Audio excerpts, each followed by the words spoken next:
All right, imagine this for a second. You're building an entire world, right? Characters, levels, music, the whole shebang.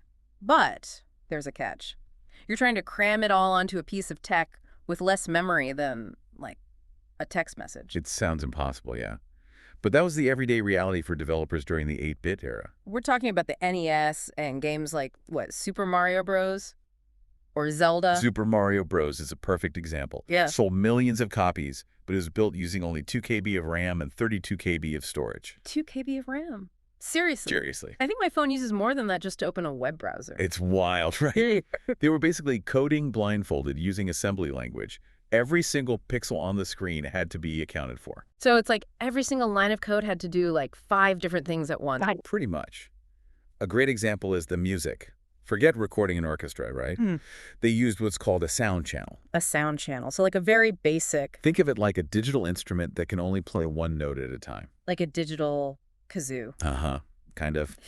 But the crazy thing is, those limitations actually bred a really unique kind of creativity. It's how we got chiptune music. Right, right. It's like because they were forced to work with so little, they had to invent whole new ways of doing things. Exactly, and it wasn't just the tech. Back then, development teams were tiny, How tiny are we talking? often just a handful of people, and they all wore multiple hats. You mean like one person was the programmer, the artist, and the musician? Sometimes, yeah. Like Shigeru Miyamoto, the guy behind Mario. He didn't just design the game, he came up with the whole concept for Mario himself, the look, even some of the music. Wow, talk about a jack of all trades. It shows how much those early games were about individual vision, pure passion. So how did these developers even learn to do all that back then? Was there like Super Mario Coding Academy or something? You'd be surprised there wasn't really a set path. A lot of them were self-taught. Just figuring it out as they went. Exactly. Hacking away at their computers, pushing those limits. And somehow, those iconic games came out of it. Which I guess leads us to the million-dollar question. Yep. How did we get from 2 KB of RAM to games that look like, interactive movies? And that's where our deep dive continues. From ingenious workarounds to the sophisticated tools they use today, the evolution of game development is really a story of constant innovation. It's kind of mind-blowing when you think about it. These early developers were basically like building the plane as they were flying it. Huh. Yeah, that's a great way to put it. That inventive spirit, though, it never really went away. But the tools, those definitely evolved. These days, it's all about game engines. Game engines, so like dot turbocharged versions of those old computers. Not exactly. Think of it more like, imagine a giant Lego set, right? But it's digital, and it's packed with pre-built blocks of code, physics simulations, even 3D models, all ready to go. So instead of coding every little detail from zero, they can pull from this library of existing stuff. Exactly. The big names you'll hear are Unreal Engine and Unity. Those engines, they give developers a framework so they can focus on the good stuff, story, characters, how the game actually plays without reinventing the wheel each time. Makes sense. I can't imagine trying to code like realistic water physics at the same time as I'm trying to write a gripping story. Ah. It'd be like juggling chainsaws while writing a novel. And that actually brings up a really good point. Even with these super powerful engines, modern game development, still not easy. If anything, the challenges are way more complex now. Really? More complex than cramming an entire game into a few kilobytes. Okay, now you've got my attention. Think about a game like Call of Duty. You've got players all over the world, right? And they're all battling it out in real time. That requires some seriously next-level networking tech to make sure everything's running smoothly for everyone. So you're talking about making sure that when I hit that trigger button, my shot actually registers, even if the other guy is on the other side of the planet. Exactly. And that lag that makes every gamer rage quit. That's the constant battle against latency. Those tiny delays in data, they can make or break the experience. It's like trying to hold a conversation with someone on the moon with a 5-second delay. And it's just as frustrating. Plus, on top of that, you've got to make sure the game looks and plays the same on a million different platforms. PCs, consoles, mobile phones. Oh, right. Because like the same game on my phone versus my friend's crazy gaming rig, totally different experience. And yet somehow, they've got to make it feel consistent. Cross-platform compatibility is a huge technical hurdle, but there's one more layer that often gets overlooked: artificial intelligence. Ah, right. Because making the backgrounds look pretty is only half the battle. Gotta make those NPCs, actually seem smart. Exactly. We've come a long way from enemies that just follow the same path over and over. Modern games use AI that can actually learn, adapt, even surprise the player. Wow, so we're not just talking about coding move from point A to point B anymore. It's like they're breathing life into these digital characters. In a way, yeah. A perfect example is Breath of the Wild. Enemies in that game, they don't just react to you, the player.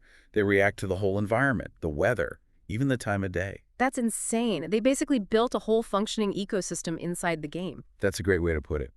And it's all thanks to AI. But even with all these incredible tools, game dev still comes with its downsides. Yeah, I bet. Big teams, constant pressure to innovate, crazy deadlines. I'm surprised they ever managed to actually ship a game. It takes serious dedication, Yeah. passion, definitely. And yeah, sometimes it means embracing the dreaded crunch time. Crunch time. That's a phrase that can strike fear into the heart of any developer. Yeah, it's a bit of a loaded term in the industry. So crunch time, it's basically the boogeyman of the game dev world, right? Yeah. What exactly does it look like? Basically, long hours, canceled weekends, Yeah. your entire life becomes about shipping this game. We're talking weeks, months even, of just intense work. So like pulling an all-nighter for a term paper, except it's not just one night. It's like your whole life for months. Pretty much. And it's not even just the hours, it's the pressure cooker environment. Constant deadlines, feeling like the whole project hinges on you not sleeping. It takes a toll. Yeah, I can see that. Passion's one thing, but being pushed to the point of burnout, that's not sustainable. It's a tough issue. Some people say those crunch periods are unavoidable, you know? Got to ship a polished product. But more and more folks are talking about the human cost, the toll it takes. Right, because these devs are artists, yeah, but they also deserve, like, a life outside of coding. Exactly. It's about finding a balance. Mm. And speaking of often overlooked parts of the process, let's give some love to the game testers. Ah, yes, the brave souls who volunteer to play broken games for a living. Gotta catch those glitches somehow, I guess. They're the ones putting in the hours, playing the same levels a million different ways, trying to break things.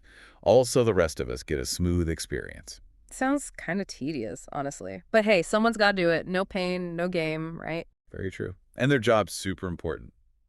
Nothing kills the mood like a game-breaking bug. Oh, tell me about it. I've rage quit over less. So yeah, shout out to all the game testers out there, keeping our games mostly glitch-free. Absolutely. But let's not forget, beyond all the tech stuff and bug fixes, game dev is an art form. It's about storytelling, building worlds, all that good stuff. It's like we've been saying this whole time, right? Right. These devs, they're not just coders, they're like digital architects, musicians, writers. Exactly. They're using tech as their tools to make these incredible experiences that can, like, transport you to another place, introduce you to characters you won't forget.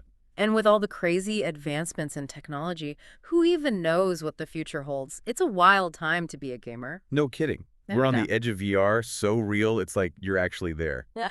Augmented reality blending with our world. Imagine your living room turning into a battlefield, or exploring ancient ruins without leaving your couch. The possibilities are insane.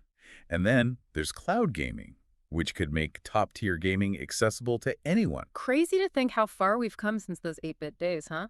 From 2KB to basically unlimited potential? For sure. And it's just the beginning. As long as there's stories to tell, those developers will keep pushing the boundaries. Well said. So next time you boot up your favorite game, take a second to appreciate the work that went into it, the creativity, the passion. It's a whole world of digital art and tech wizardry all packed into this experience we get to enjoy. Couldn't have said it better myself. This has been an awesome deep dive into the world of game development. Until next time, game on.